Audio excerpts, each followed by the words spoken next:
Good morning, everybody, family and friends all over. I say a blessed good morning to you all. It's Sunday morning, and we generally refer to this morning today as Resurrection Sunday. And it's the day that Jesus got up from the grave, and Christianity is based on the resurrection of Jesus Christ. If there was no resurrection, there would be no Christianity. So it is a good day that we celebrate the resurrection of Jesus Christ. And as usual, let me sing you a little song, and then we go for a little chat. Up from the grave he arose, with a mighty triumph o'er his foes. He arose a victor from the dark domain, and he lives forever with his saints to reign. He arose, hallelujah, Christ arose. Up from the grave he arose, with a mighty triumph for his foes. He arose a victor from the dark domain, and he lives forever with his saints to reign. He arose,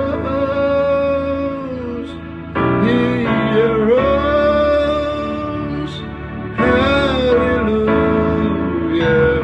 Christ arose.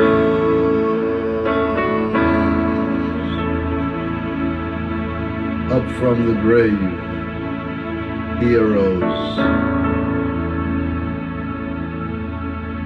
One of the verses says, death could not hold him prey, Jesus our Savior.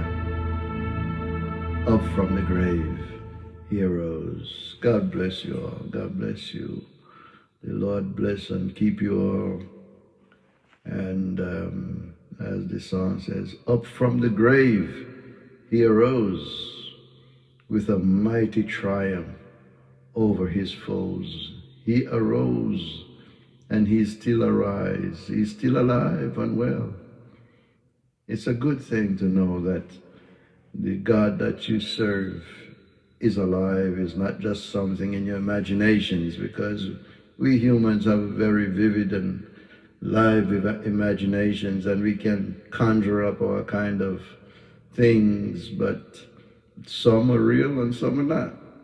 But it's a good thing to know that Jesus Christ is alive and well. It reminds me of in 2004, a Sunday morning like this in 2004, just before I woke up completely out of bed. I mean, I was awake. I was not fully awake, but in the twilight zone somewhere there. And it's probably around 6 o'clock in the morning. And Jesus came to me, and my head was on the pillow. My eyes were closed. But he came to me and stood beside my bed, leaned over to me, and said three times he said, I am alive. I am alive. I am alive. He said that three times. And immediately I woke up with such joy. I was so filled with a joy, unspeakable joy. And I wish I just could have him there. You know, I just wish that that joy would remain, and that the joy of his presence. It was such a unimaginable presence and joy that filled me at that moment. And so he came. I thought it a great honor that Jesus came to me and said that he's alive. And that was just in 2004. I mean, the biblical account tells us 2,000 years ago is when he got up from the grave. But he's still alive today. He didn't die again. He didn't get up and die. You know, we read about the story of Lazarus where Lazarus was dead, and he went and brought Lazarus back to life. But Lazarus died again. Lazarus died again. Morning, Vanessa. You know, so it's a wonderful thing. It's a good thing to know that the God that we serve, he didn't get up 2,000 years ago and then die again like Lazarus did. He got up and he's alive, and he's still alive today. He's still alive today. So we have to have that knowledge. We have to have that knowledge that Jesus is alive, because there are some things that we face in this life that if our conviction is not firm, if our conviction of the resurrection and the living God is not firm, something is going to cause us to doubt. So it is important, it is very important for us to have an experience, a solid experience that causes a solid conviction, knowledge, knowing that Jesus is alive. Imagine when Shadrach, Meshach, and Abednego in the book of Daniel, when they were walking towards the fire, they decided that they were not going to bow as the king demanded. And the king threatened them and told them, unless you bow, you're going to be put in that fire. They could see the fire. But their response was amazing. They said, we know that our God is able to deliver us. They said, we know. But even if he doesn't, we're still not going to bow. They must have had a wonderful, a good, great, solid knowledge that God is alive and well. Not just something that they read, not just something that somebody told them, because when you read something and you never actually experience it yourself, or when someone tells you something, circumstances can arise where your knowledge or your information is tested. You're tested on what you believe.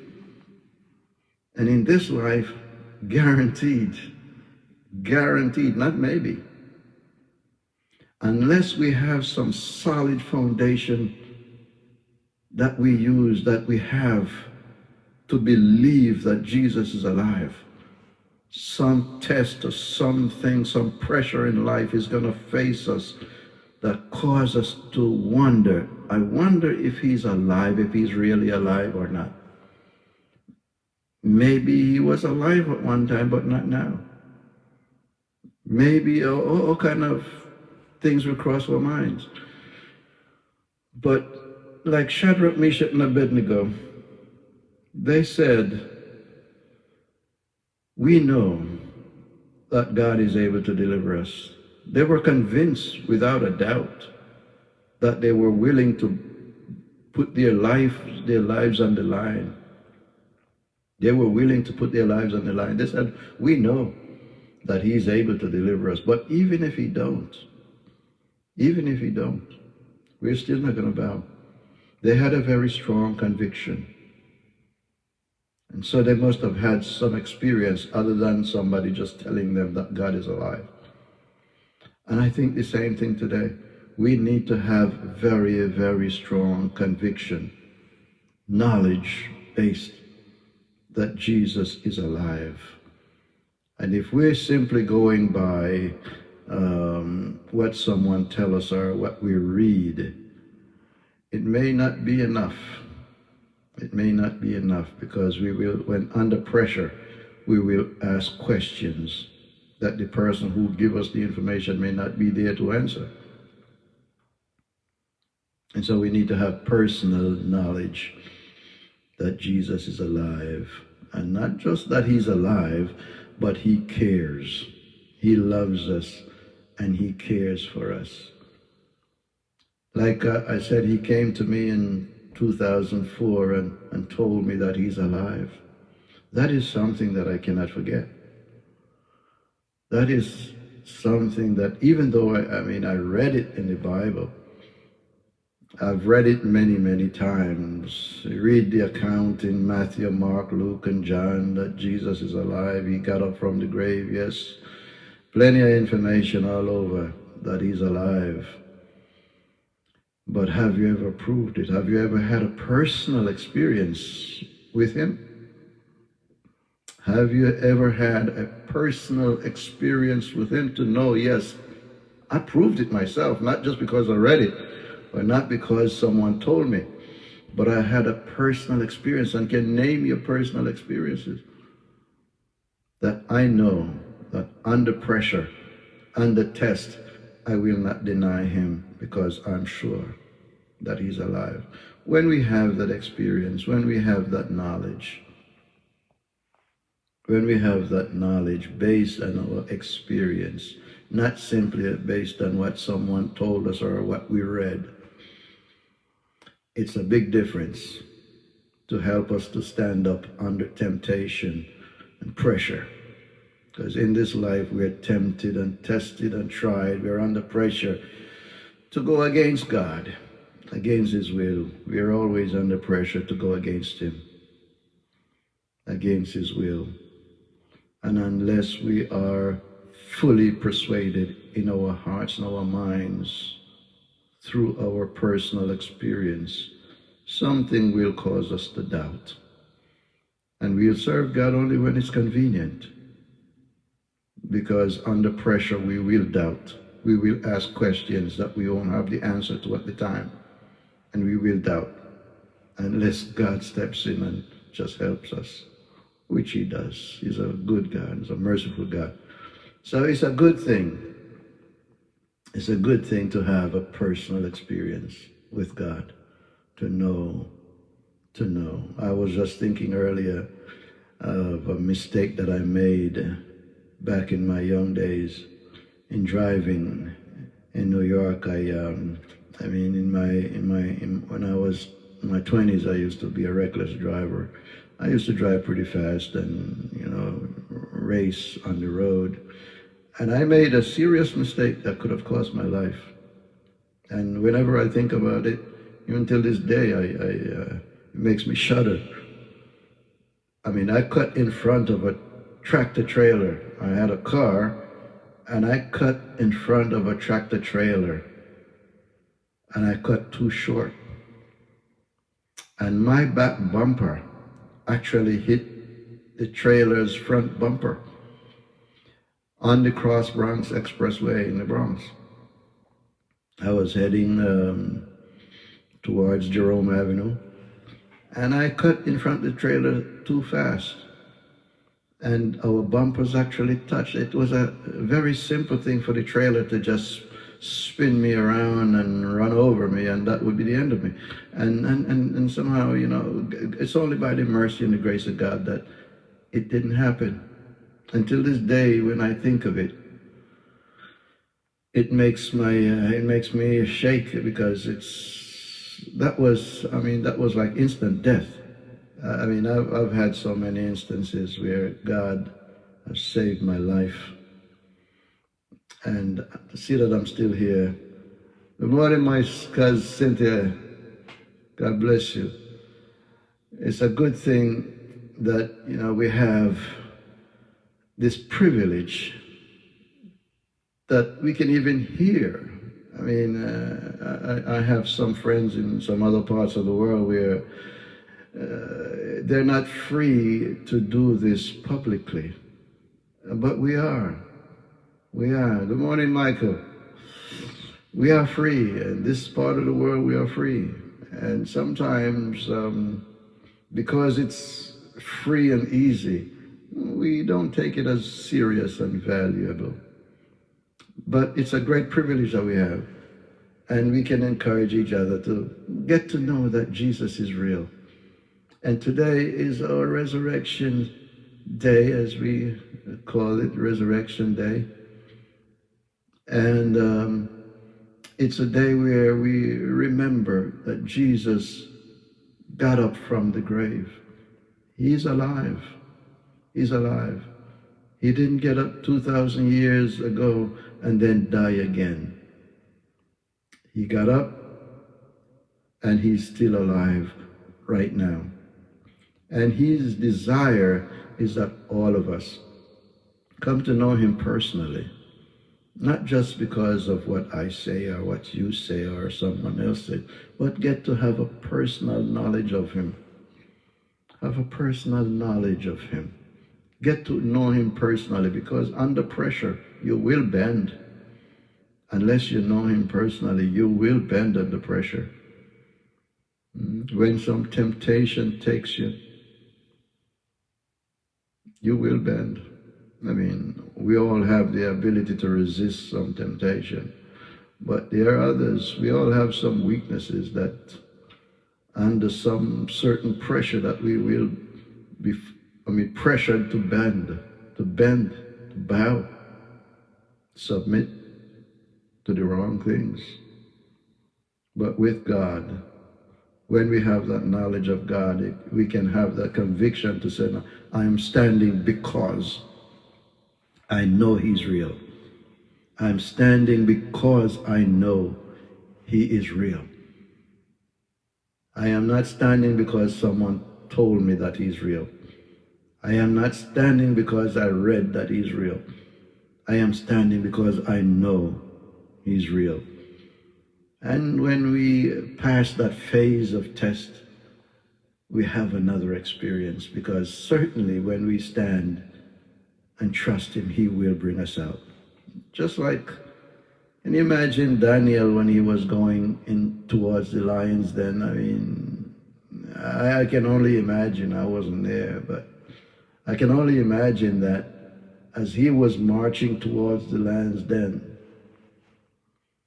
his imagination could have been going wild, wondering how long it'll take before the lions kill him, or if God would deliver him before he gets there.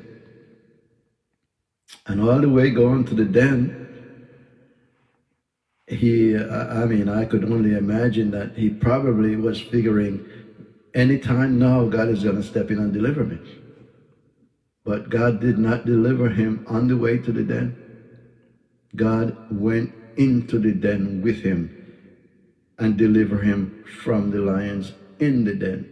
There are times when God don't deliver us from entering into temptation or into problems, but he goes in with us, and it produces a greater miracle, a greater conviction in our hearts and our minds, as if he had delivered Daniel from going into the lion's den somewhere along the way.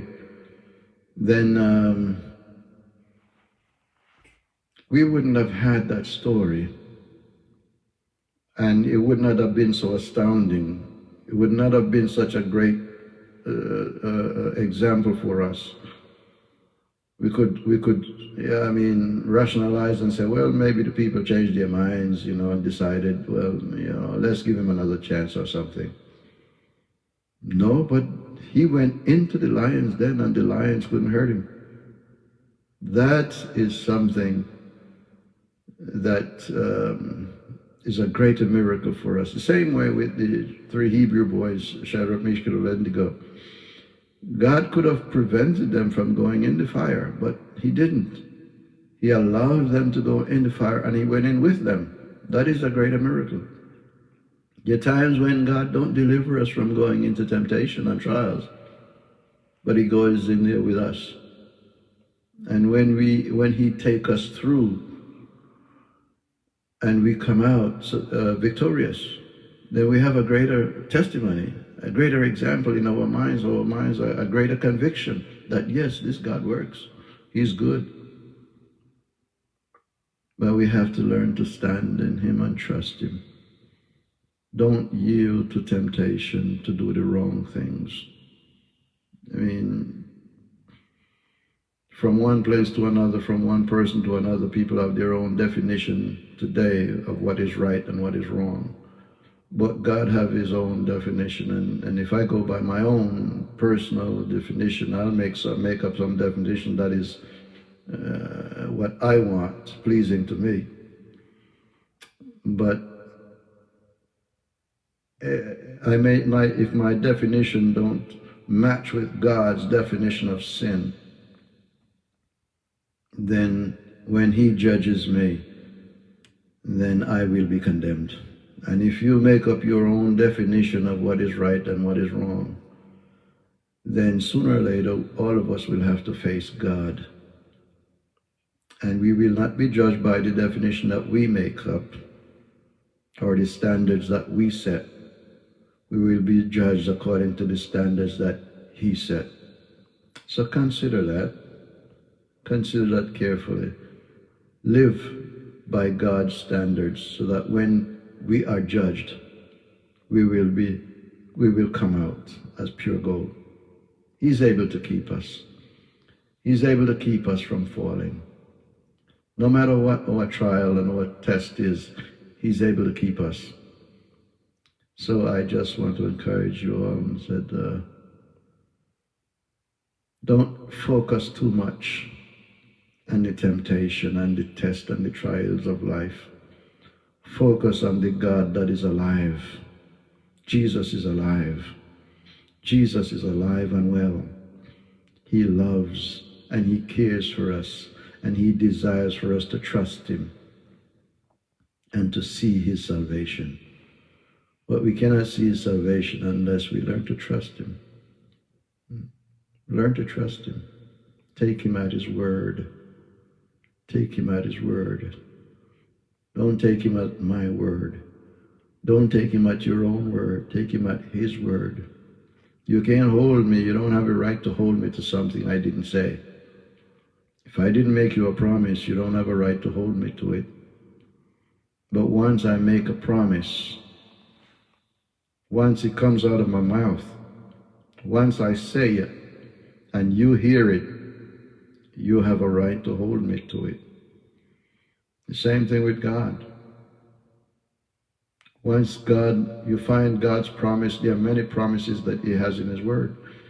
When you find His promise and you hold Him to it, He will come through. He will come through. He may not come through immediately. You may not see immediate result. But if you keep standing, He will come through. And you will see His salvation. You will receive a testimony so that you will be more convinced in your mind that when the next test comes along, you will have that previous test as a background, foundation to strengthen you for the next one. As Paul wrote to the Ephesians, he says, be strong in the Lord and in the power of His might. He didn't say be strong in your mind, mentally, psychologically. He said be strong in the Lord and in the power of His might. It's good to have mental strength, but it only takes you so far. But with God, we can do valiantly, bravely. There is no limit to what we can accomplish through God.